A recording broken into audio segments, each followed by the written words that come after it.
Welcome back, fight fans. We're back. We just had UFC 269. And oh yeah, it's episode 20. Yay!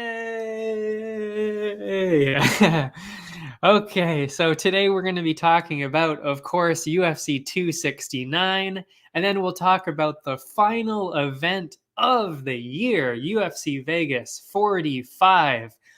Lewis, Dacus, two huge heavyweights. Who's going to win? We'll talk about that later. But first, of course, we'll talk about UFC 269. Oh my God. What a night. What a night. Oh my God. We'll start off with the prelims as always. We'll work our way up to the big stuff. Opened up with our Canadian friend, Jillian Robertson, who beat Priscilla Cajueira by submission in the very first round. And that was the game plan the whole time. You knew she was going to have to get her down there. Took her a while, but once she did that, she got her down there. Excuse me, already starting to cough. And got an impressive submission with only 1 second left in that first round. And this was pretty amazing. But I mean, it was equally as impressive looking for Robertson as it was terrible for Priscilla there, because she came in overweight, Cajueira. She came in overweight by 3 pounds. And then not only that, she was blatantly, and I mean, it was so obvious that even in real time, you could see it happening. She was blatantly eye-poking Jillian Robertson's eyes out, like trying to get out of the submission while she was being choked. She was literally just like, where's your eyes? And still got submitted, by the way. But that is some just dirty bullshit. You don't ever want to see stuff like that. That was terrible. And I mean, there's a lot of people saying she should really be cut. And I kind of agree. Like, you know, it's one thing to do it by accident. It's a whole other thing to just blatantly eye poke somebody and come in three pounds over too. I mean, that's ridiculous. What was I going to say here? There's a bit of there we go in the chat. Hold on. Okay. That was the first one. Great showing for Robertson there. In the second fight, we had one of my prelim picks, which was Randy Costa, Tony Kelly. Going into this, I mean, you know, I liked Costa because he's been, is it Costa or Costa? Randy Costa? I think it's Costa. Because then there's Paulo. Oh, yeah, no, they're both Costa, I guess. Or is it Randy Costa? I don't know. I actually don't remember. But anyway, I was going pretty high on him here. He's got 6 wins in the first round. He did lose his last one, but that was to Yanez. So it was kind of like, okay, you know, I kind of see that. But I thought this was going to be kind of similar, but Kelly had never been finished before. So I thought, okay, maybe Costa's going to get a finish in the second, maybe the third round. But I thought Costa was going to get him done still. But right away, you saw Kelly that his game plan was just to overwhelm Costa with some pressure and some control. And honestly, Costa couldn't get anything going at all. After winning the first round along the cage, Kelly, I should say, he pushed Costa against the fence again in the second, dropped him with some nice body work, and then ended the fight with some ground and pound. And that was it. Overall, it was just a dominant display from Tony Kelly, and Costa never even really landed anything at all. I mean, I guess they figured it out probably from watching Yanez, I guess, because Yanez always pressures people. That's probably where they got it from. But yeah, it's crazy to see that he just got absolutely dominated like that. It just was not even close. So good for Tony Kelly there. Sad to see Randy Costa go down like that, but you know, he's young. He's got some things to work on. He should be able to get over it, I hope. After that, we had Ryan Hall beating Derek Minner. The pain. I feel so weird about Ryan Hall. It's not that I don't like him. He's actually kind of funny. Like, just looking at him, because he makes these silly faces after it. He's just like, after he wins. It's kind of funny. That it's just so frustrating to watch, because like he only does one thing. And as they said on the broadcast, he is a specialist in like every sense of the word. He literally can only do one thing, and that is just be amazing on the ground. So you'd think if you can keep him up, you should win the fight. Like, that should be it. Like, you just have to not get on the ground. But but what people seem to want to do is they want to test themselves against Hall on the ground to prove that they're an MMA fighter here, and then they just get dominated on the ground. Like, you can't do that. You can't do that. And Minner did that too. It's insane. I just don't know what he was thinking here. So yeah, but yeah, watching it though, I mean, it's crazy to watch Ryan Hall. I mean, it was literally, I'm not even kidding. It really was like watching some kind of like an anaconda or like a boa constrictor or something, just like, whoosh, like, take somebody, like swerve around somebody and then just move around, flailing and all that. It's crazy to watch. And like, when there's wrestlers on the analyst panel, Daniel Cormier was there. And then, Rogan does some jujitsu too. And I mean, none of them had any idea what was going on at all, because like he just says such unorthodox things, just crazy submission attempts and moves and all these things that even the pros could not tell what he was doing at all. Even Cormier, I mean, he's Olympic wrestler, he knows everything about wrestling, and he couldn't really tell what was going on. That's how good he is. But anyway, shockingly though, like I said, Minner, he decided to play the ground game. He didn't have to do that. He had so many chances to not go there, to just not even get up from, being controlled like that. But he actually willingly went down there and willingly engaged with Hall down there to do that. And like, against what the coaches were saying, obviously, because I'm not even a coach. And even I was saying the whole time, like, hey, get the hell, like, get up. What are you doing? Get up. You don't, like, there's no purpose at all being on the ground when that's literally Hall's only way of winning. Like, what are you doing? I don't know. It was crazy. I don't know. Good for Ryan Hall again for getting another win there. Got it by decision though, but good for him for doing that. But I mean, come on, Minner. Come on. Like, all you had to do was just do a stand-up fight with him, and he would have easily won that. It's just mind-blowing. I probably would have quit if I was his coach, honestly. That's insane. After that, a great women's fight we had here. Well, I mean, yeah, no, it was a pretty good fight, actually. We had Blanchfield beating Miranda Maverick. Going into this, I was actually going to talk about this, but I wasn't sure how Blanchfield would be because I haven't really seen her at all.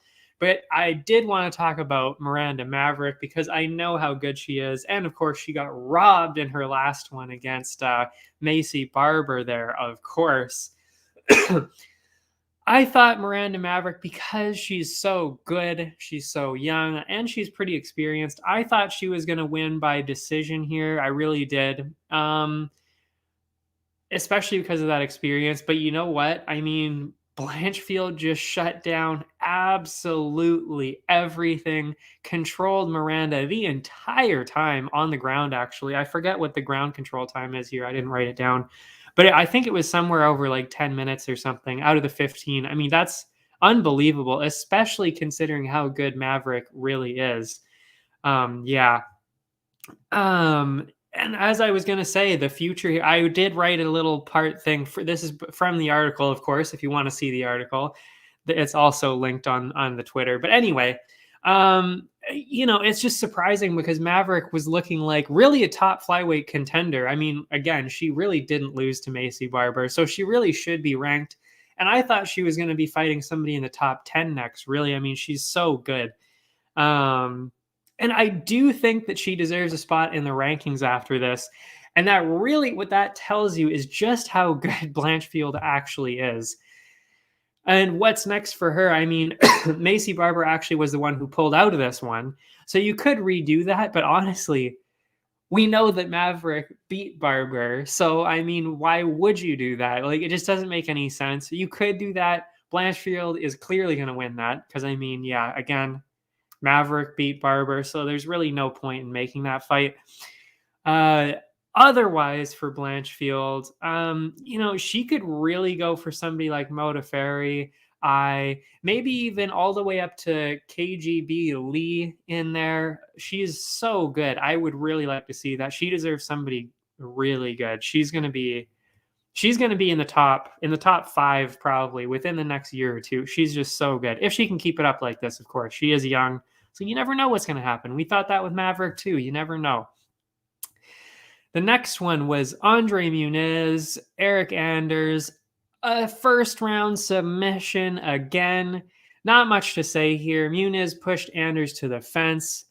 That was really the beginning of the end here. It was pretty much right at the start. He got Anders to the ground, got the submission. He looked like he was going to snap Anders' arm, which is exactly what he did to Souza in his last fight.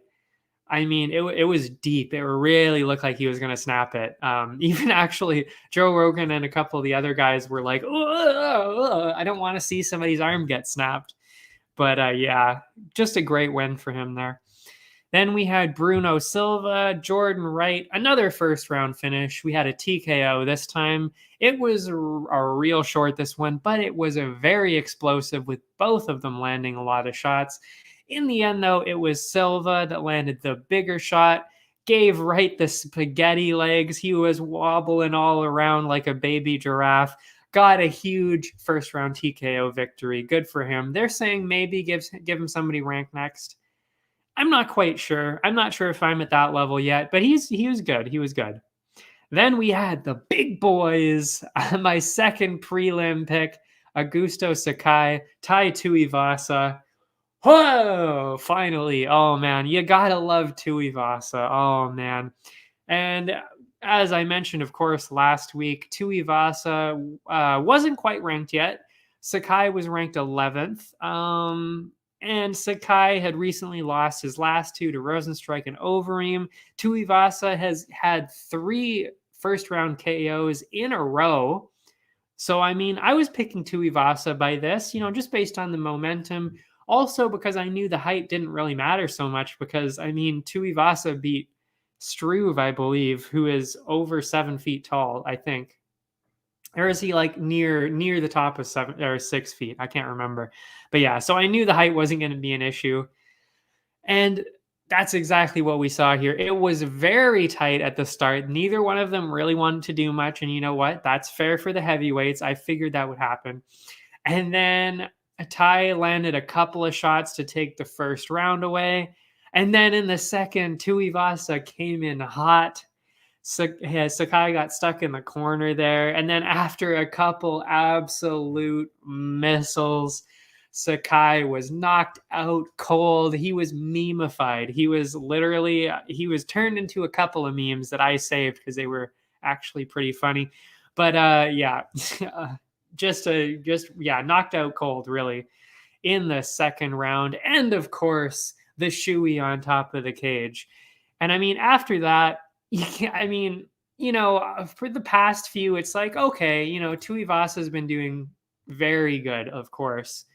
But, is he just fighting not great opponents or is he actually doing really well? That's kind of the question that you get sometimes when you have that kind of thing going on, especially in heavyweights, because some of them are great, some of them are not so great. But you know what? After this one, you can't deny he is definitely a contender. Because honestly, Sakai never really threatened him with anything at all, actually. And, what's next for Tai, though? I don't really think it would be fair for somebody like Volkov or Blades. I think that's a huge jump. You can't really jump that far. And I'm not sure that would go well for him. But if you want to work up to that, maybe somebody like Tybura and maybe even Rosenstrike would be a tougher matchup for Tuivasa for sure, considering they're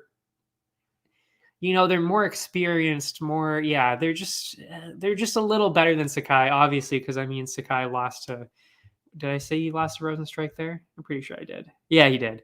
Yeah. So, it's slightly tougher. I would like to see it. It would be interesting. And who knows? Maybe he'll get another KO. I mean, it's just so entertaining, especially with the shoeies at the end. He's a hilarious, hilarious guy. I listened to the press conference with him after. Amazing. He's so funny. Anyway, huge fan of him. Anyway, after that, we had another prelim that I picked, and that was Pedro Munoz, Dominic Cruz. The experience of both of these guys is crazy, really. But I went with Cruz because it's crazy to think about. He's only lost a couple of times in his career, yet nobody's really, for some reason, taking him seriously. I don't know why. And yeah, and his last loss was to Cejudo. And I mean, that makes sense. And then we also kind of heard this week, he talked about it a little bit more, how he had a lot of things going on. And he actually hadn't really heard about the fight until a few weeks before, or like a month or something before fighting Cejudo. And that's not what you want to do for a title fight, especially against one of the best champions the UFC has ever seen. And Cejudo had been training for over a year before that, just over the whole year he had been training for that. So it was kind of and then of course, Keith Peterson, apparently, he also just didn't let him up. He should have let him back up and kept the fight going. I was about 50-50 on that, but especially after watching this fight this weekend, I totally see what he was talking about, because it was as close as we thought it was going to be. And like I said, I was going to say, actually, I did pick Cruz by decision on this one. And this was just as close as we thought it was going to be. Cruz did some great work with his amazing movement, as always, and his speed. Munoz won the first round by dropping him a couple of times. And this is what I was talking about. That's exactly what happened with Cejudo. But in this case, the ref let him up. The ref let him keep going because he was on his way up. He was defending. And, Cruz made it clear that unless he's out cold, don't stop the fight ever. And Peterson didn't listen to that last time. But anyway, all that aside, he got through that. Pedro threatened with a bit more big shots as the fight went on. But because of that experience, Cruz just ended up winning with his amazing skills, really. And he won the last 2 rounds to get the decision. And that's kind of exactly what I thought was going to happen. I mean, I didn't think he was going to get blown out like that in the first round. But, I kind of thought he would edge ahead with that weird movement and just not getting hit, because that's kind of his whole style.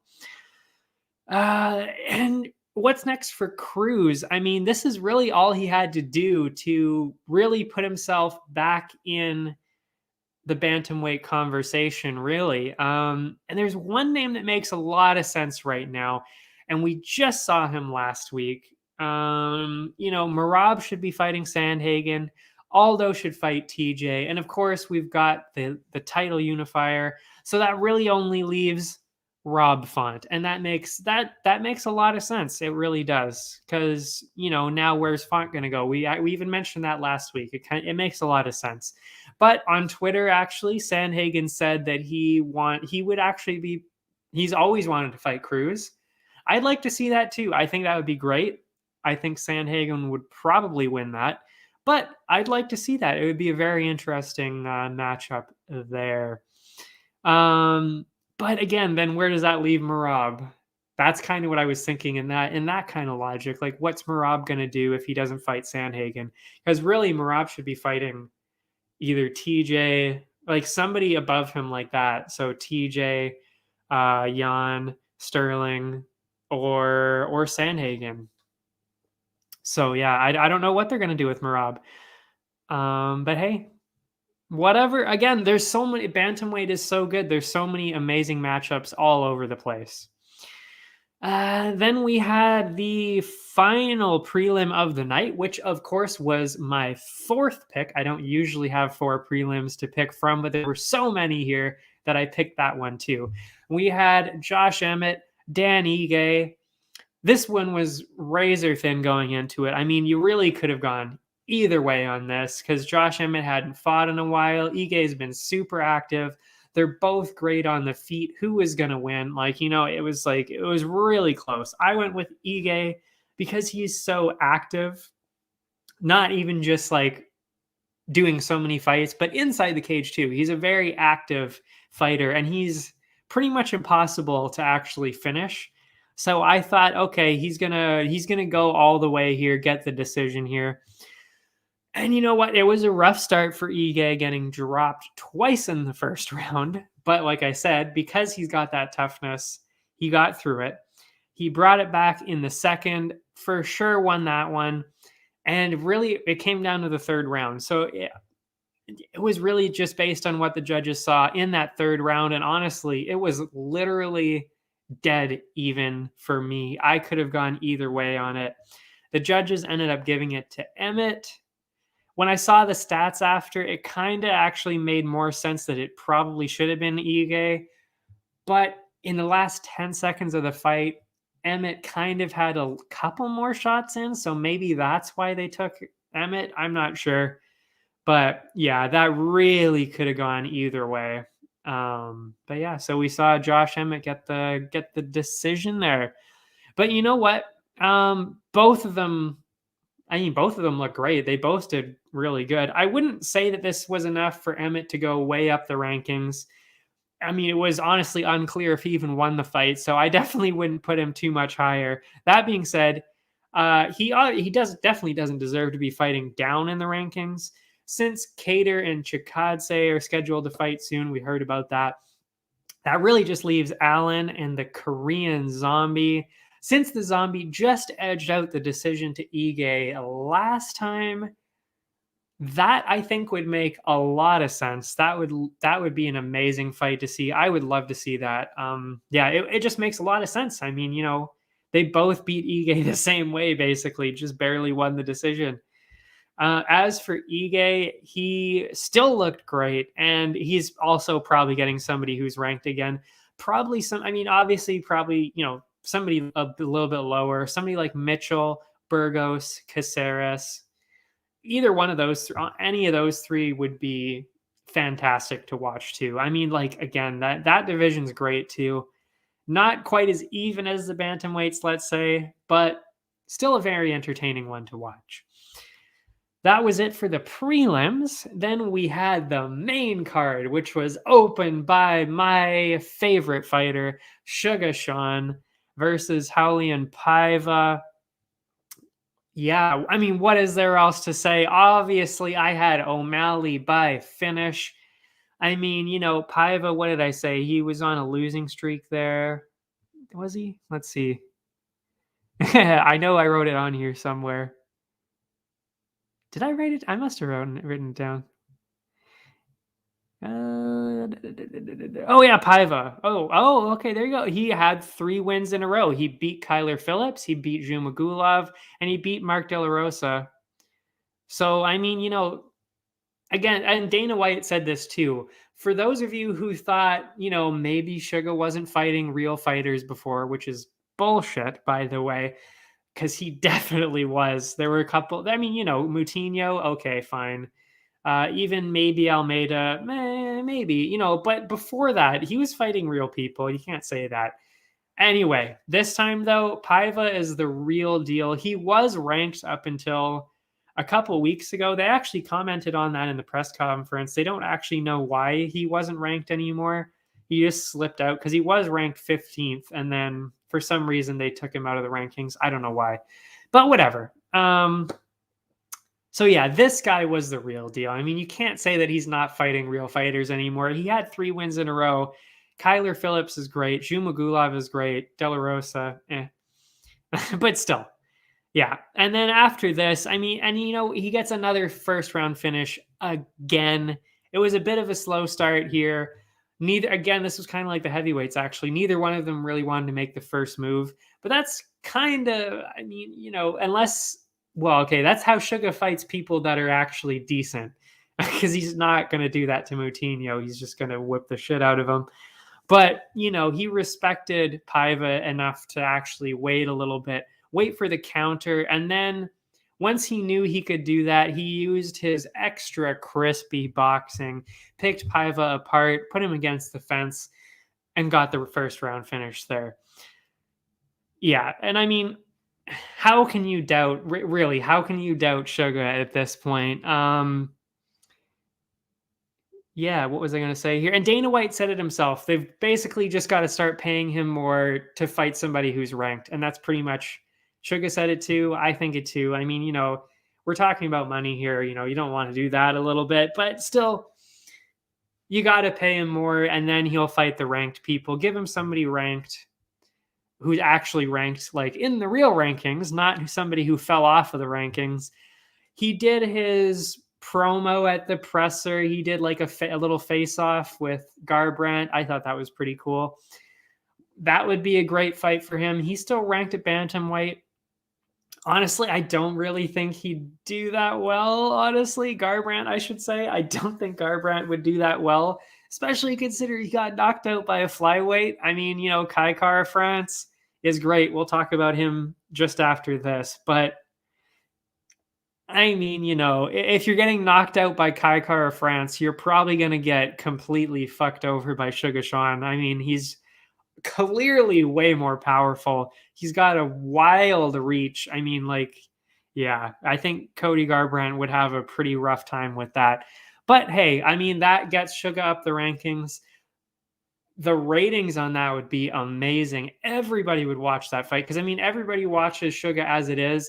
But when you bring in a name like Cody Garbrandt there, you've got a real barn burner on your hands there. That could easily headline its own thing.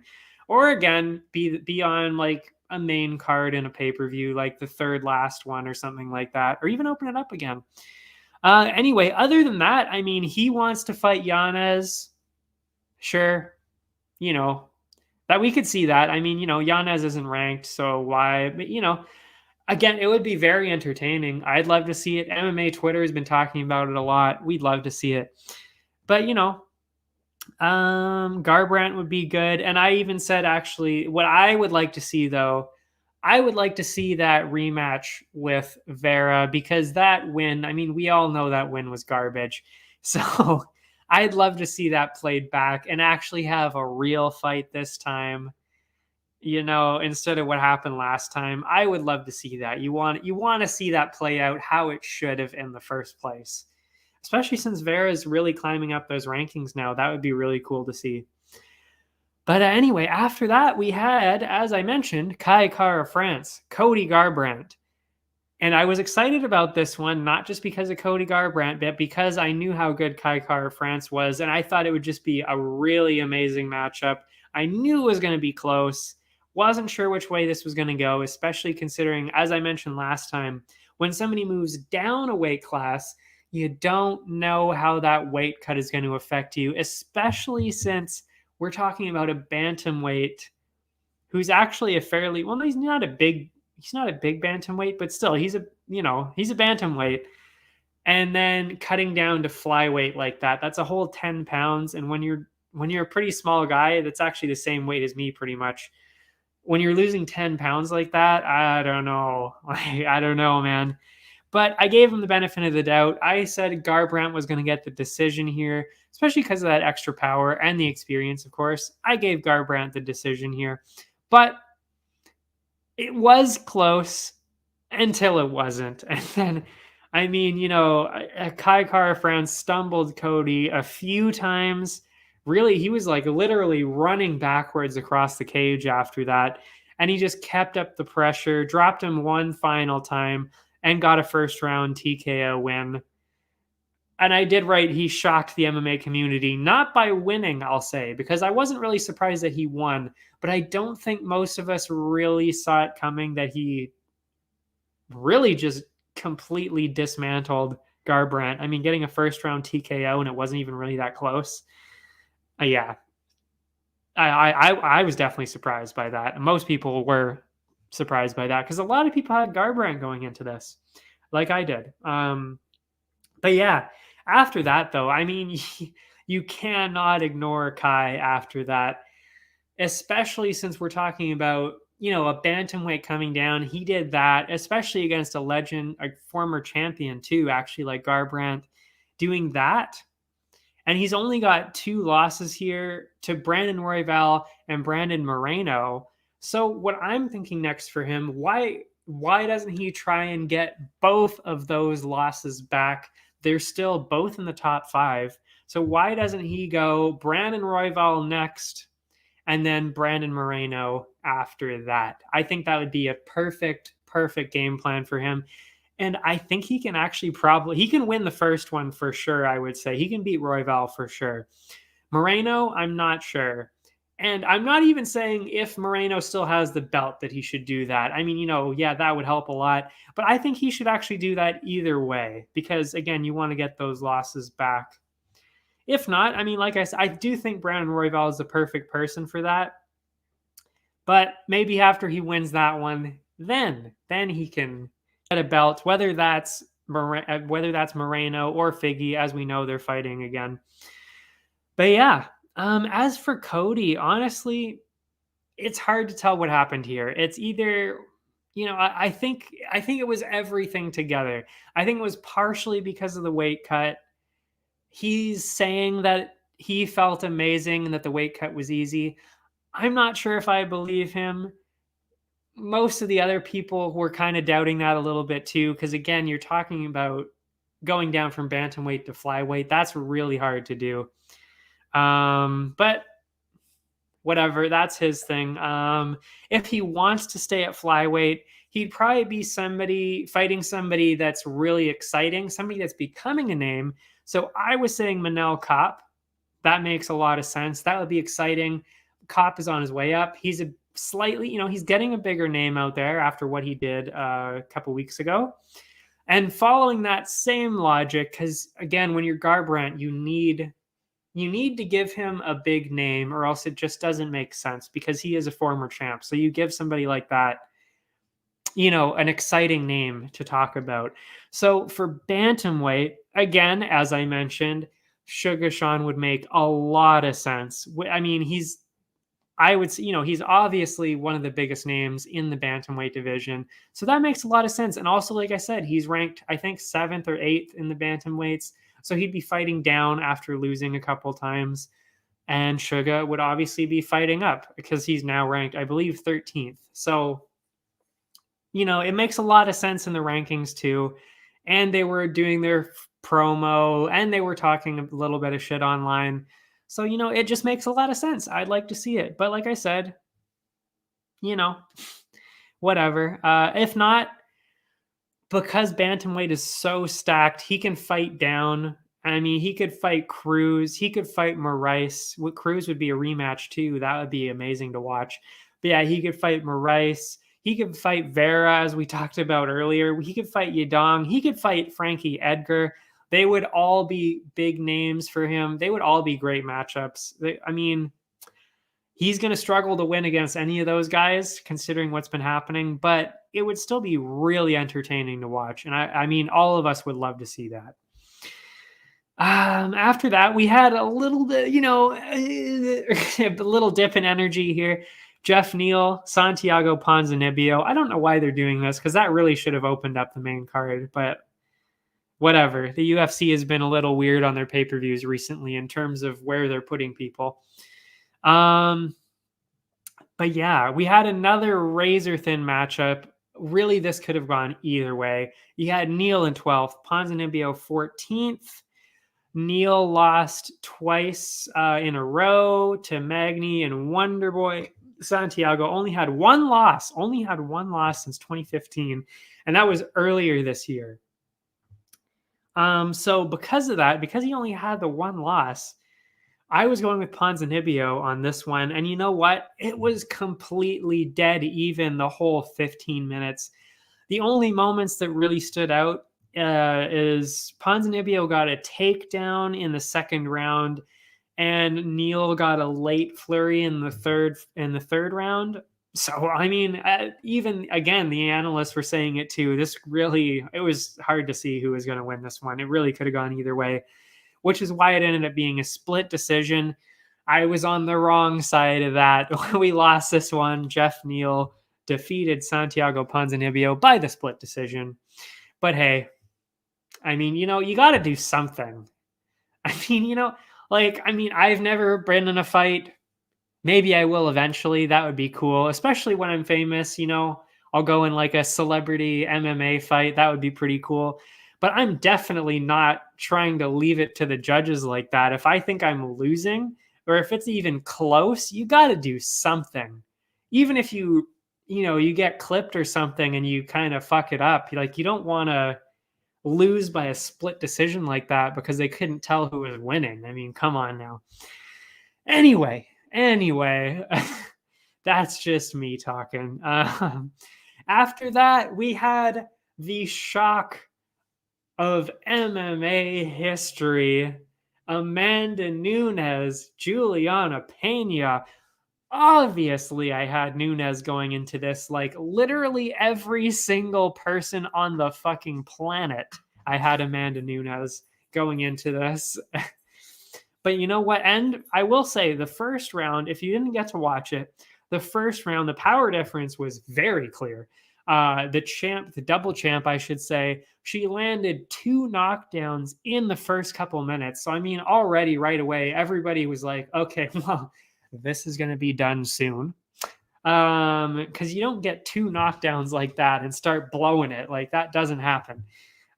So again, even there, it was like, okay, well, she's obviously on her way to another pretty dominant win here. But after the first round, things took a shocking turn. As we all know now, Pena stumbled Nunes with some big shots, ended up getting her on the ground. And I've seen the exchange quite a few times now, mainly people making fun of it, because honestly, it was just weird to watch. Even while I was seeing it, I remember what I was thinking too. While I was watching, I was like, is she faking it? Like, I was really thinking, I was like, is Nunes faking it? Like, is she pretending to get hit? Like, is she trying to reel Pena in so she can land a couple of bombs? Because that's a decent strategy. Some people do that. So I was like, okay, maybe that's what she's doing, and she's not really that hurt. But then I saw her get stumbled, and I was like, oh no, oh no. And then that's when everybody kind of started to realize. They were like, oh shit, Pena is actually doing something here. Like, it's not Nunes, like, really going for it and getting, whatever. This is like, oh shit, like she's actually she's actually losing this now.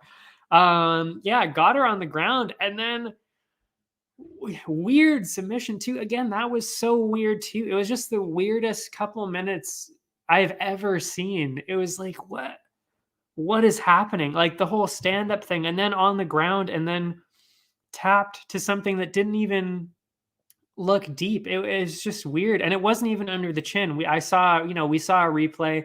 Joe Rogan talked about it too. I saw a clip of it today when he was talking to actually Cheeto Vera about it, and they replayed it again, and it wasn't under the chin at all. So it was like, actually, no, I think they said it kind of was under the chin, but still, it was like she didn't have any hooks in. I don't know. It was really weird, but they said it was because she was tired, which makes sense because she did gas herself out.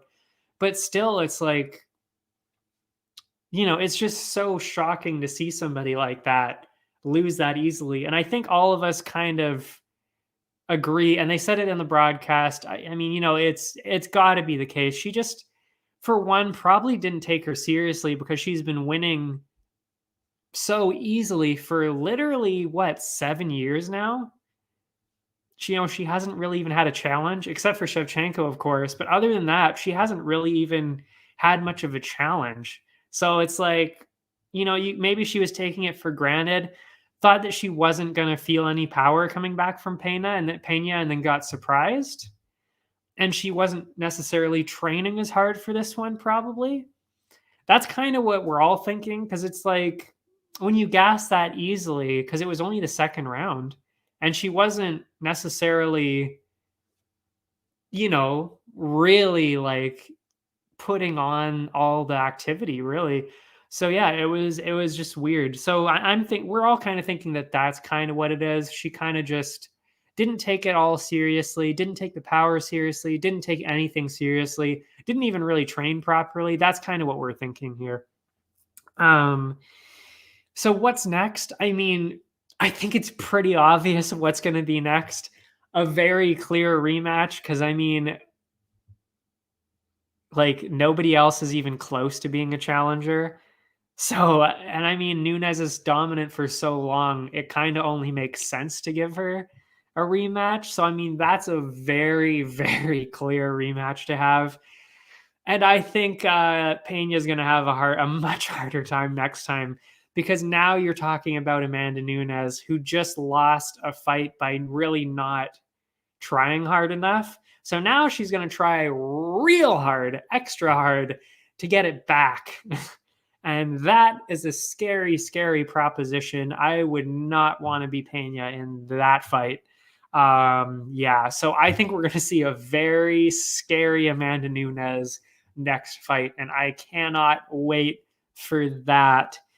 No matter what happens in that, I mean, really, either way, I think everybody's going to be like, holy shit, what a fight. Because if Amanda Nunes absolutely blows her out of the water, that would be amazing. That would be a crazy comeback to have.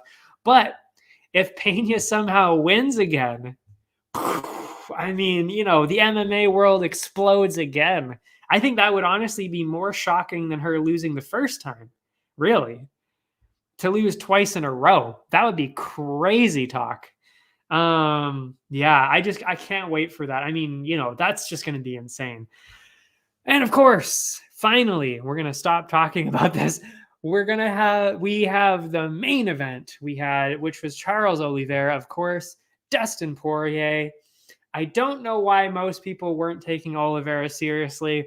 Obviously, I even mentioned it. I think it's because of the hype. I think Poirier was just overhyped because of the whole McGregor thing. Yes, Poirier is great. And I mean, also, it's kind of a weird combination because you had Poirier, who is way overhyped, and Oliveira, who is well known to be very underhyped. Nobody takes Oliveira seriously ever. So, you know, it's just not a great combination. So when you know, but it's great when you're betting, because I can say we definitely cashed in on this one. That's for sure. Yeah, I had Oliveira the whole way. I said it was going to be decently close, but I said it was probably going to be Oliveira by decision, but that he could easily get a chance. He could easily get a submission here because Poirier isn't necessarily that great on the ground. And that's exactly what we saw. Like, you know, it was a great fight to watch, and it was exactly the same as Oliveira's last fight against Chandler. He got rocked in the first round, absolutely destroyed again, just like he was in the Chandler one. Yeah, but then in the second, this is why Oliveira is so dangerous. He got Dustin to the ground, and Poirier was so scared. I wouldn't really say scared, but he was so mindful of Oliveira's skills on the ground that he didn't want to do anything. Like, and it was interesting to watch. And I was actually interested to see why. Well, I mean, I guess you don't stand them up because Oliveira was still doing his striking and all that and trying to get in position. But Poirier, for literally about, I think it was 3 or 4 minutes straight, all he did, just hug. He hugged Oliveira the whole time on the ground. That was it. He didn't move his arms, didn't move his legs, just teddy beared himself around for the whole round because he did not want to make a mistake and get submitted by Oliveira. And that is fair. I'm not making fun of Poirier at all for this.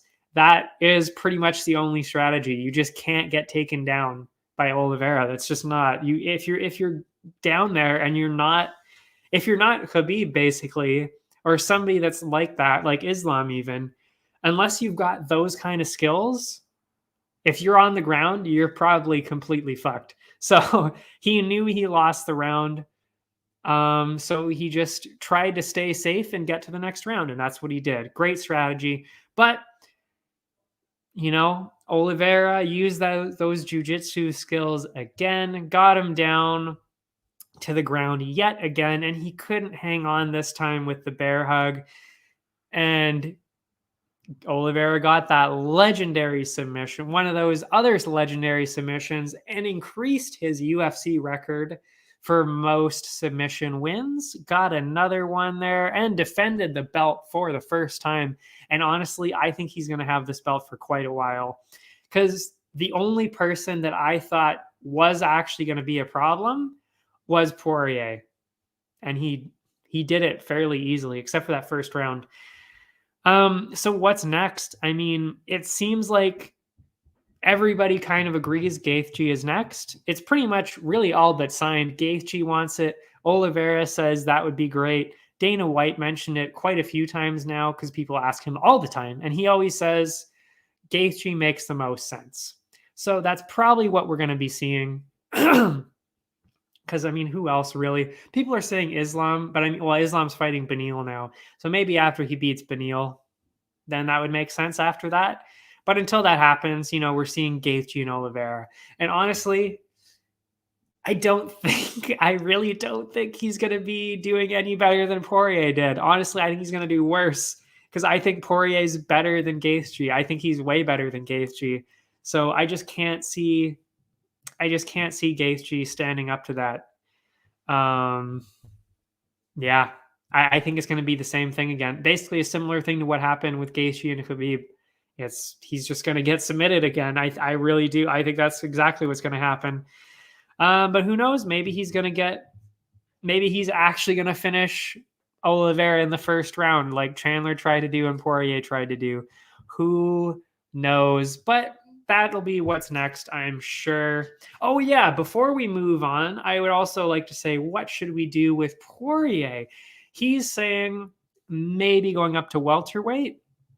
That makes a lot of sense. Because I think staying at lightweight, he's never, it's tough to say this because he's such a nice guy. But I think his title running days are kind of over in that division, which really sucks. And I mean, you could see that it hurt him a lot, which I totally understand. I mean, that's been his goal the whole time. And he had the interim belt, but he never had the undisputed one. And I don't think he's going to get it here. I just don't, it's just not in there. So now, moving up makes a lot of sense. They're saying Colby wants to fight him. I could see that happening. I could really see that happening. That would be a tough one though, because Colby, even though he's a douche, he is pretty good. But yeah, either that or he's got some great prospects down here. If he does want to stay down here, he can do Chandler. He can do, obviously, we all want to see the rematch with Conor again. We also haven't seen RDA in a very long time, so that would even make a lot of sense to have. But I will say, for Conor, though, it actually makes a lot of sense to not do the rematch at lightweight, but actually move up to welterweight, because McGregor it seems like, I really actually think McGregor should be focusing on welterweight too, to be honest. Because he fought Cerrone there, but not only that, he's been getting so big recently too. If you've seen his Instagram pictures, it's crazy. He's huge. Compared to what he was fighting in his last one, he is massive. So, I mean, he's already probably walking around at 180 or so right now. Really, he really is. So it kind of makes sense to do the rematch there. It also adds another interesting little difference now, because now you're not talking about their lightweight trilogy. You're talking about a new kind of matchup in the welterweight division. And I think that would be really cool. And, I don't know who wins that. I mean, we don't know what Conor is going to be like at all. So who knows? And what is Poirier going to be like at that weight? Who knows? It's just going to be really interesting. I think that would switch it up a lot. Anyway, that is enough of UFC 269. That was 50 minutes straight of talking about that. We still haven't even talked about the next event. So we'll take a quick break. After this 30-second break, we'll be back to talk about UFC Vegas 45. I will see you after this. Allow me to introduce Pie Stick Vodka, a new way to celebrate victory. Gather around the glass with an award-winning, ultra-premium Canadian-made vodka. You probably won't listen when I say high stick vodka has a smooth, hard-hitting taste, or that it's developed in the birthplace of hockey. You won't listen when I say high stick vodka is a tribute to the game of hockey, or when I tell you it's distilled 4 times using Canada's purest mountain spring water to provide an authentic, remarkable flavor. But maybe you will listen when I say it comes in a f***ing hockey stick. Showcase your passion for hockey with our limited edition hand-blown hockey stick bottle. Whether you're celebrating victory or drinking to defeat, High Stick Vodka is better after every shot. Visit us at highstickvodka.com. It also comes in this regular bottle. Celebrate victory. Drink responsibly.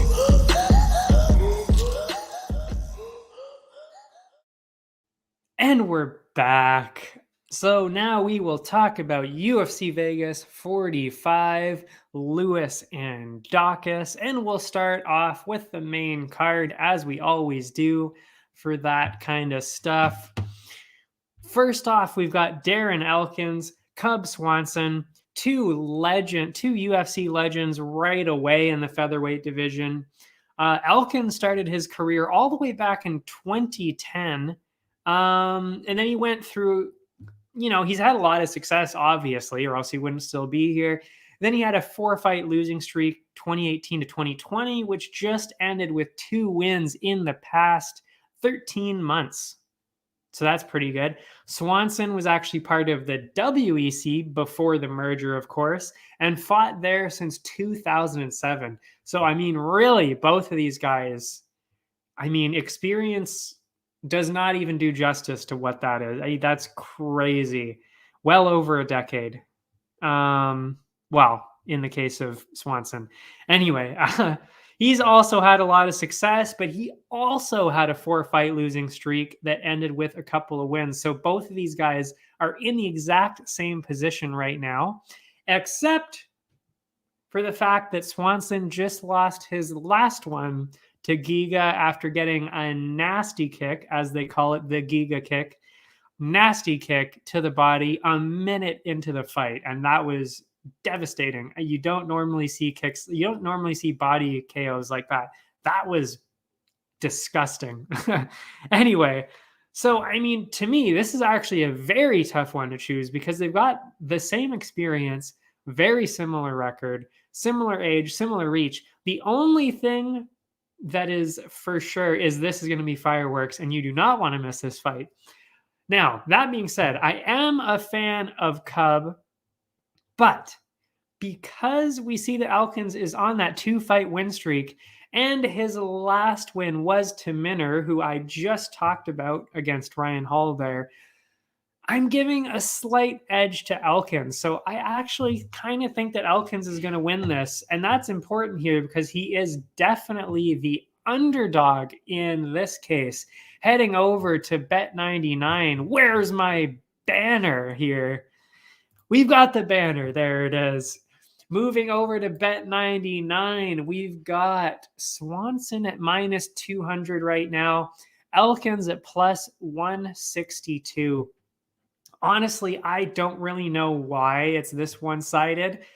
Maybe it's because everybody knows who Cub Swanson is for the most part, because I don't even really remember Elkins too much, but I definitely remember Cub Swanson, and I definitely remember using him in some of the games, even playing on the one in my phone. I think I was actually using Cub Swanson. I'm a fan. I like him a lot. But I think that's kind of maybe why he's in the -200 spot here. Because like I said, Swanson has lost 2 in a row. Elkins did lose 2, but now he's on the other side of it with 1 win. So I don't know. I'm giving him the edge. I'm giving him the slight edge. As for the over-under, they've got the over at over-under 2.5, I should point out. -155. Under is +120. I think that's pretty fair. It probably is going to be a decision. I did mention that in the prediction there. Yeah, they're both kind of getting on in their careers, so you're probably not going to see too many finishes anymore.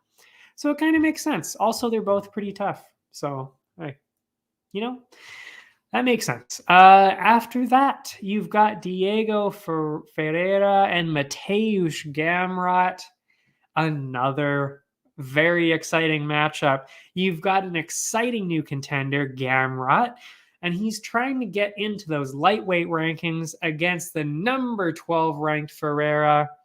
It just sounds weird when I say Ferreira because it's actually Ferreira. Anyway, Diego may be on a 2-fight losing streak, but those were to Gillespie and Dariush, who are at the very top. Well, Gillespie's just slightly higher. I think he's like 10th or something.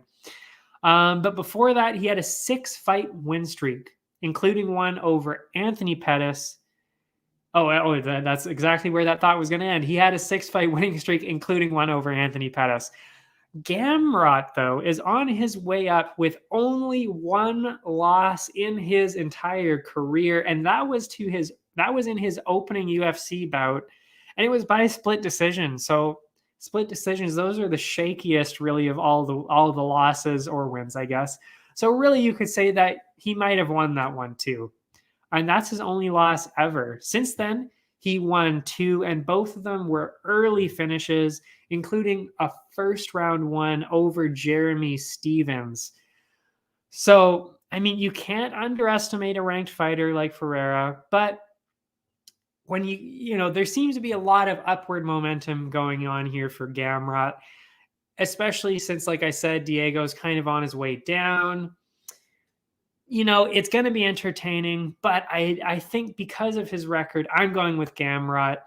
We're probably going to see a decision here, but because we saw Gamrot finish his last 2 opponents, we could really see a finish here.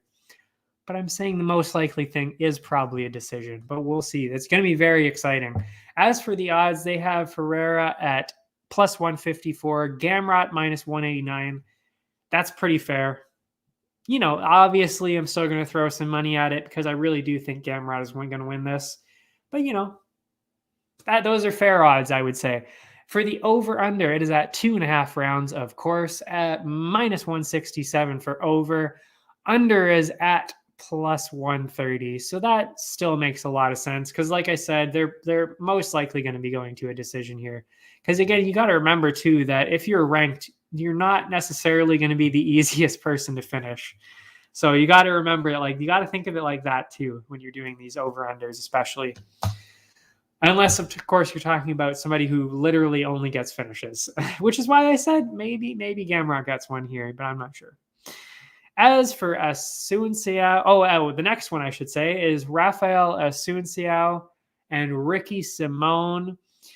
Assunciao is sitting at 3 losses in a row now, but he is still in 12th in the Bantamweight division. Meanwhile, Simone is on a 3-fight win streak, so the exact reverse there. And his last one is a decision win over Kelleher, which is very good because Kelleher is actually a very good fighter. And I am a fan of him. It sucks to see that he keeps losing, but he is very good. But don't let the records fool you. These 2 fighters are very evenly matched. Even though I said one was on a 3-fight up, the other one was on a 3-fight down, they're very evenly matched here. Because Assunciao's 3 losses were to top bantamweight contenders Moraes, Sandhagen, and most recently Cody Garbrandt. Remember, bantamweight is, for sure, at least in my opinion, and I would say in quite a lot of people's opinions, the most stacked division for sure. So, 3 losses to ranked contenders, it's not like 3 losses at middleweight. It's not like 3 losses at heavyweight or something. You're talking about this most stacked division by far in the entire UFC right now. But all that aside, even though they are fairly even, when one guy's 3 fights up, the other's 3 fights down, you kind of got to give the edge to the guy with the win streak. Plus, Simone is 10 years younger. He's got a slightly longer reach. So I do think that Simone has an edge here, but I will say he's probably going to get to a decision here. I would say that it's fair. And we're talking about bantamweights. There's a lot of decisions. Makes sense. For the odds, they've got pretty much exactly what I was saying. Assunciao is at plus 220, I should say. Simone minus 286. It's kind of getting up to that point where you should probably just throw that in a parlay. Anything above 250, I would say, you probably want to throw in a parlay. So, and this one is actually, is it certain enough though to throw in a parlay? I do like doing multiple parlays, so I might throw this one into the longer parlay. Yeah, but it is definitely a good candidate. And for the over/under, they've got the over 2.5 minus 186, under 2.5 at plus 145. Yeah, you're probably seeing a decision here. So minus 186, that's even a fair thing to jump on. Or again, even throw it in like a mini fight parlay with Simone by decision or Simone over 2.5, something like that. Excuse me. Something like that would be good. And then, we've got a great women's fight after that. Excuse me. Wow, I'm falling apart again. This always happens like an hour in. Like, it's exactly an hour in. Well, actually, no, it's a little over an hour. This is always what happens near the end. I start falling apart. You've got Amanda Lemos, Angela Hill. A great matchup. I can't wait for this. I mean, you gotta love Amanda. You gotta love Angela Hill here. She's ranked 12th. Lemos is ranked 11th. But although they're ranked very closely, I would say this matchup doesn't really seem to be all that close, to be honest. Hill has had a rough time recently with 3 decision losses in 4 fights, but 2 of those really could have gone either way, especially one of them. I kind of thought that she won, actually. And one of those losses was to the Karate Hottie. I wasn't sure if she actually won that or not. I was obviously cheering for Watterson because she's one of my favorites, but that was a tight fight. And those losses were to her, Gedalia, and Torres. They're decent fights for sure, decent fights to lose to, but still. And on the other side, you've got Amanda Lemos, and she's sitting at 10-1-1, 3 first-round finishes in her last 4 fights. You're talking about somebody who's losing close decisions to somebody who's getting first-round finishes in the women's division too, which is, I believe that's flyweight. Yeah, I think they're flyweight. So, we're not talking about bantamweights who actually do get a decent amount of finishes. We're talking about flyweights, or probably flyweights here. And if they're strawweights, that's even more impressive. Oh, actually, I think they might be strawweight. Are they? I can't remember. I can't remember what they're fighting, and I didn't write it down here either. I really should have. But yeah, anyway. So, I mean, to get that many finishes, that's very impressive. So, but that being said, Hill is very tough. I do think Lemos I think she's easily going to win this fight. But because Hill's so tough, I don't think she's going to be finished. I think we're either seeing a very late finish because Lemos is a finisher, or we're going to see a decision. That's kind of what I'm thinking here. You might even see the over 2.5, but it's also a finish. We'll see. As for the odds, this is definitely what I'm going to throw into my parlay. You've got Lemos at minus 350 right now. Hill at plus 275. The over-under is at 2.5, of course, because being that they're in the women's. Because that you very rarely see women at 1.5, especially except for, of course, Nunes. Of course, that's never going to be at the full capacity. Anyway, you got it at minus 209 for over. Under 2.5 is plus 162. Like I said, Lemos is a finisher, so you may want to sprinkle like $1 or $2 on the under there at plus 162. But, it seems pretty fair that they're going to go to a decision, especially since, like I said, how tough Hill is. After that, oh man, we've got a great co-main going on here. You've got Wonder Boy, Stephen Thompson, and Bilal. Bilal. You've got 5th ranked Stephen Thompson. I should point that out. And number 10, Bilal. Weird one last time out for Wonder Boy. He had that just really uncharacteristic, bizarre kind of loss to Burns. Normally you see Thompson with a lot of movement. That's just who he is. He moves a lot. He moves in and out with his striking, gets a lot of kicks. Obviously, he's a karate kick. He's a karate guy, but he uses his kicks more than pretty much anybody else I've ever really seen. and he just didn't really use very many kicks, and he wasn't moving a lot. It was just so bizarre to watch. It was just a really weird off night. He mentioned it afterwards too, that it was kind of just an off night. Yeah, it was really weird. And even the analysts, again, were saying that too, that it was just a weird thing to watch because he's not like that at all. So yeah, I don't know. It was just weird. And what I wrote here actually is that it wasn't necessarily the case that Burns won the fight. It was actually more so seemed that Thompson lost the fight, really, because Burns didn't really actually do anything. He didn't hurt Thompson at all. He just kind of pushed him against the fence a little bit because, again, Thompson wasn't really moving around a whole lot. So yeah, it was kind of mostly that Wonder Boy just lost himself that fight, really, which sucks to see. But anyway, yeah. And as for Belal, he's on a 5-fight win streak, kind of, because 2 fights ago, he was actually losing to Edwards for sure. Edwards got a really bad eye poke in on Belal there, and it was ruled a no contest. So, whatever. And then after that, he won a decision win over Damian Maia, which is pretty good. But again, it's still not, you're not talking about Leon Edwards or somebody else that's right at the top. You're talking about Damian Maia, who's, near the end of his career, but still impressive nonetheless. And it should also be noted too, that record aside, Thompson also has that small edge in reach. And being that he's being that he's a striker going against a grappler, I mixed my words up here.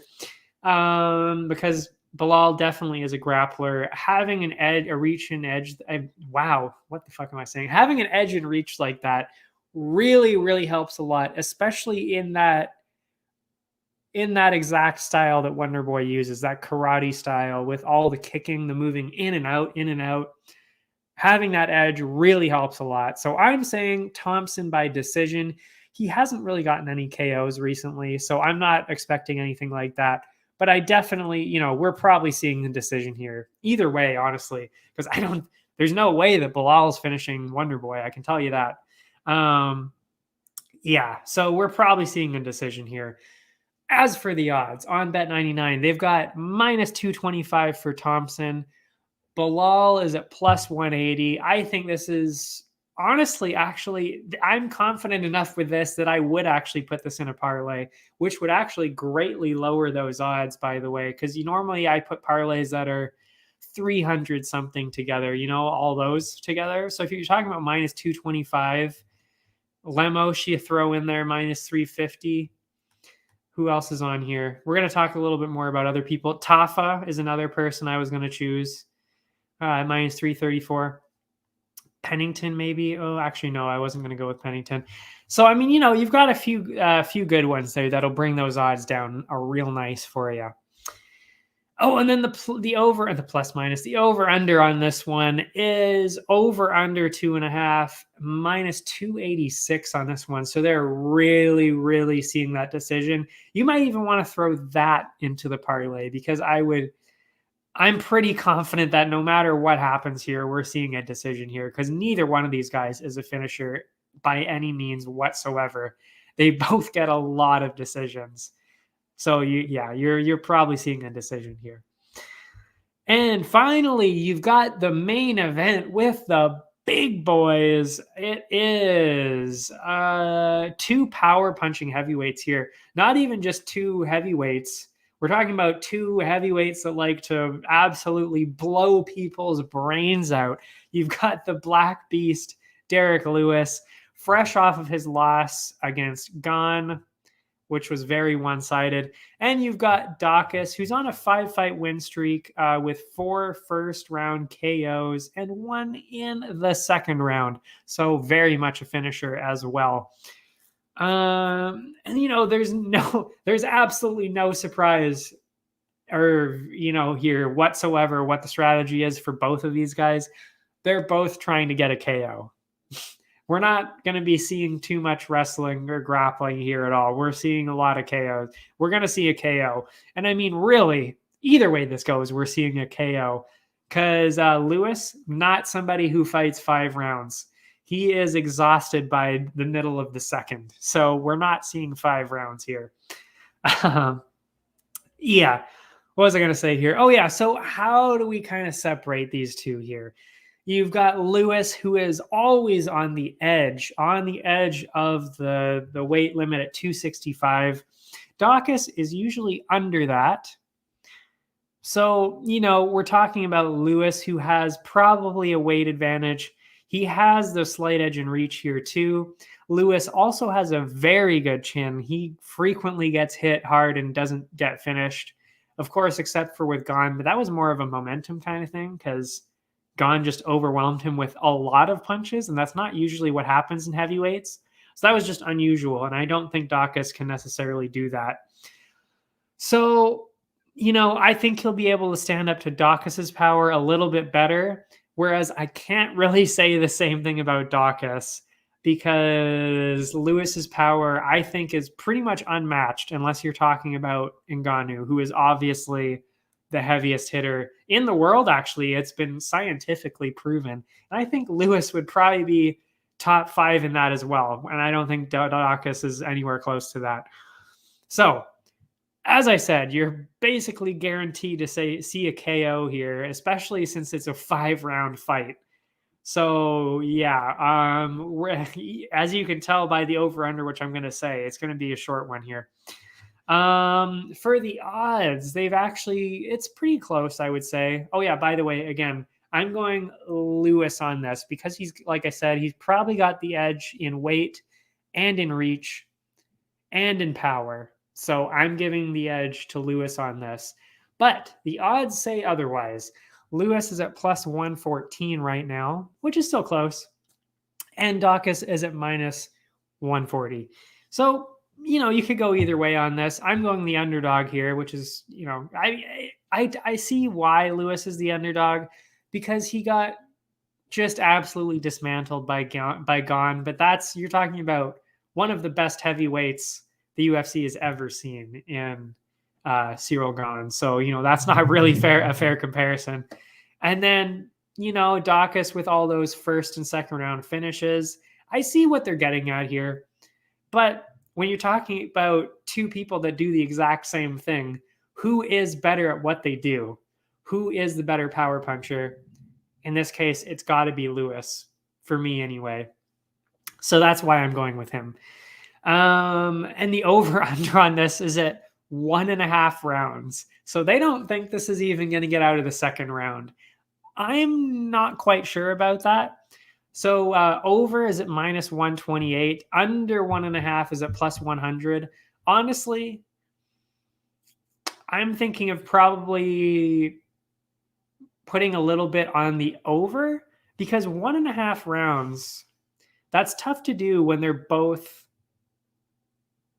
they are both very powerful, but I don't know. I just can't, I don't know. We could easily see a finish before that, but I'm thinking it's going to be over 1.5.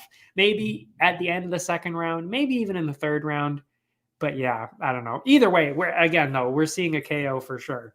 So even if you want to bet Lewis by KO or even Dawkins by KO, put that for like the first 2 rounds or something like that. The first 3 rounds, maybe. There's no point wasting your money on the 4th or the 5th round, probably.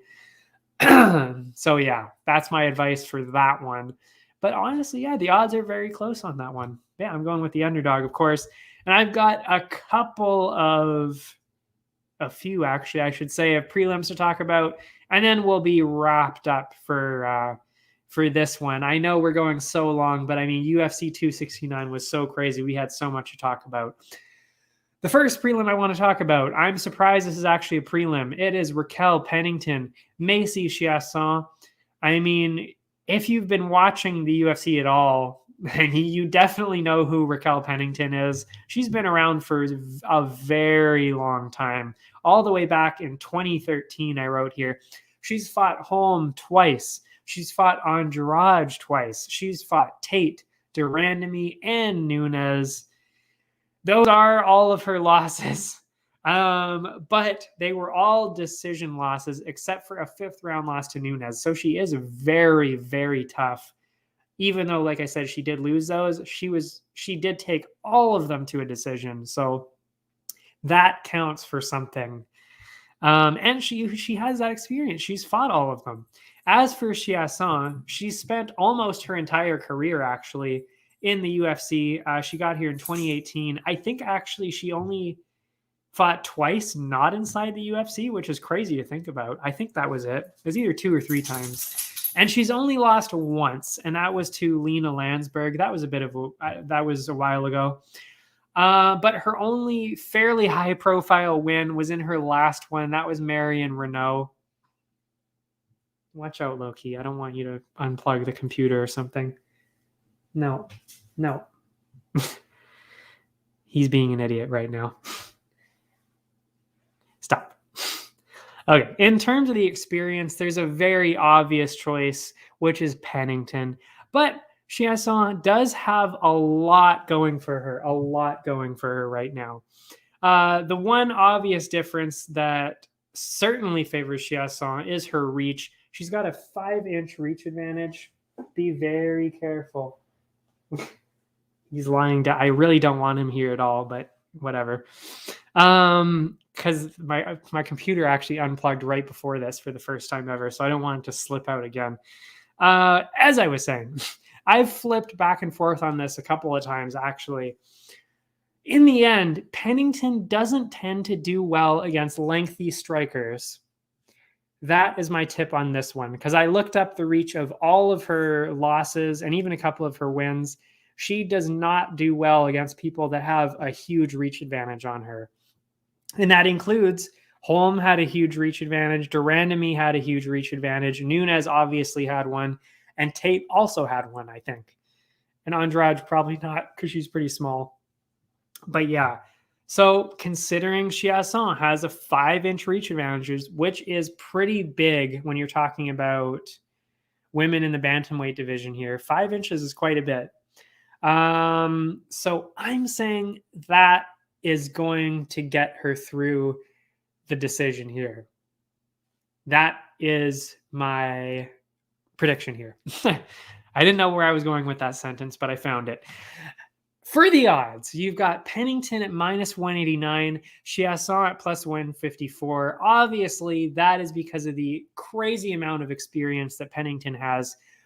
And we've seen this a lot recently, and I've been on the wrong side of it a few times, actually quite a few times the past couple of months while I'm doing this show. I've pretty much always picked, I should say, the person who has a lot more experience.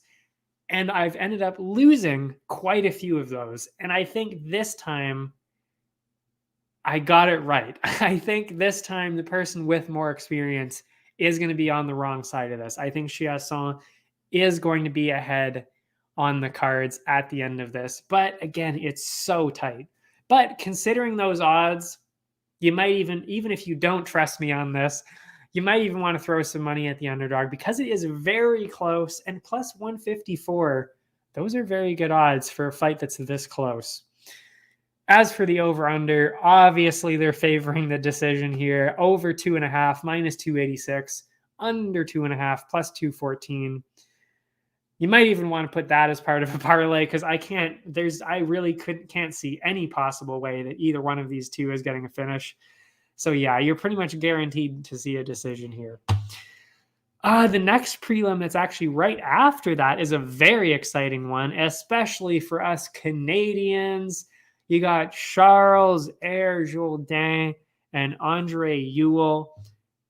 Finally, we've got a Canadian. We haven't really seen too many Canadians for a while, except for Loopy, of course, who's been on 3 of our cards the past couple months. He's got a bit of an iffy record, though. 2-2-1 in his last 5. But each time he has looked very, very good, I will say. He is quick. He's powerful. He's creative with his striking. As for Ewell, he's also had a bit of an iffy record with 2-3 in his last 5.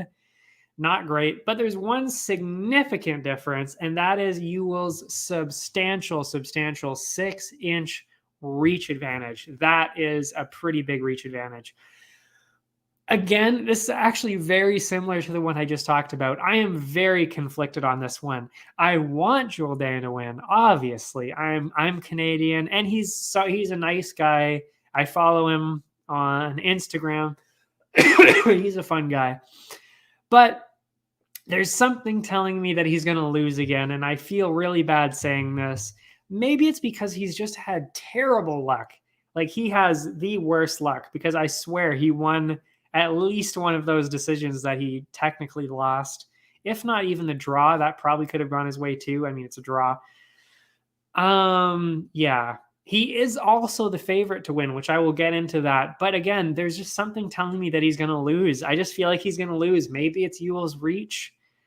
I just think that Ewell is going to edge ahead on this. I don't know what it is. I don't know what it is, but I just really think that Ewell is going to win this one. And if you go to the odds, you've got minus 200 for Jourdain, plus 162 for Ewell.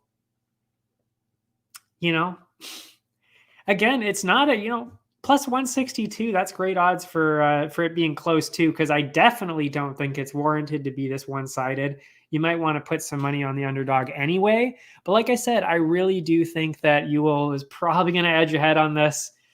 I hate to say it again, because I want to see him win. I want to see Charles win, but I don't know. I just can't see it. And the over-under, very interesting actually, is over 2.5 is minus 128 right now. Under 2.5 is plus 100. I guess because they've both been kind of finished a decent amount recently. Actually, no, never mind. It's been a lot of decisions for Charles. I would actually even put some money on the over, because I do think this is going to be a decision. That might be a nice spot. Minus 128. Those are very good odds for over under. You don't normally see ones that are too close like that. So that might be a good one to look at. And finally, I'm not talking about Justin Taffa. That's right. I've got another women's one here. I did mention Justin Taffa earlier as a person to pick for a parlay, and I still stand by that. I just didn't want to talk about it because it's like, it seems pretty one-sided to me. But in terms of, picking somebody for a parlay, that's a great choice. And actually, Barcelos, I think, is it Barcelos? Barcelos, who is after that, is also minus 334. That is another great person for a parlay here. Anyway, the last one that I wanted to talk about is, is it not? Did they cancel this one? Hold on. Oh no, it's right out. It's actually in between Jourdain and Taffa. It is Sijara Eubanks, Melissa Gatto. You've got an exciting women's matchup coming here. You've got the experienced Eubanks, a newcomer in Gatto. Eubanks, a bit of a questionable record, I will say, sitting in the UFC, I should say, at 5-4. But all of her fights, every single one of them, has been in a decision. So all of her losses too, though, have been to top contenders, which are Ladd, Correa, Vieira, and Kianzad. Those are the 4 losses. So you're not talking about, a bunch of scrubs. But that was on their way up. That was on their way up the division. She lost to them. So on the other hand, you've got Gatto. She's new to the UFC with a win just a few months ago in her debut. She looked very good. So on paper, this matchup probably favors Eubanks, thanks to all that experience especially. But since she's lost to top contenders on their way up, really what you have to decide here is Gatto going to be somebody like Ladd, Correa, Vieira, and Kianzad? That is what we need to decide here. Because we're not talking about what previously happened with Eubanks. We're not even really talking about that. We're talking about how good is Gatto going to be? That's kind of what I'm looking at here. And I think she is going to be very, very good. She has the potential to be a top contender soon. She's undefeated. Remember that. She's undefeated at 6-0-2. She broke the arm of her last opponent. That is how good she did. She broke her arm, which does not normally happen in women's. You see it in the heavier men because they're so strong. They can really get that torque in there. But to see it in the women, that does not happen very often. And she did it. She broke her arm after the first round. So, yeah. And she's also got a slight edge in reach. And she's 11 years younger. So I'm definitely giving the edge to Gatto here for a decision win on her journey up the rankings, I should say. Yeah. I really do. I think she's on her way up. And that's really interesting when I look at the odds here. Eubanks is at minus 172. Gatto is at plus 137. Again, I think they're kind of looking at the fact that Eubanks is so experienced and Gatto has only had one fight here. But again, she broke her opponent's arm. She's 11 years younger. She's got an edge in reach. And I think she's really on her way up. And Eubanks does not do well with people that end up being really good. So that's why I'm going with Gatto on this one. And again, that's another great underdog to pick. Plus 137. Great. As for the over-under, they're seeing it at over at minus 209, under plus 157. Yeah, I mean, that makes sense. Again, I really do think we're going to see a decision here. I mean, because, well, yeah, like I said, every single one of Eubanks' fight has ended in a decision. I don't see why this one would end any differently. So that makes sense. Even put like a parlay together of all the over-unders I mentioned too throughout this thing.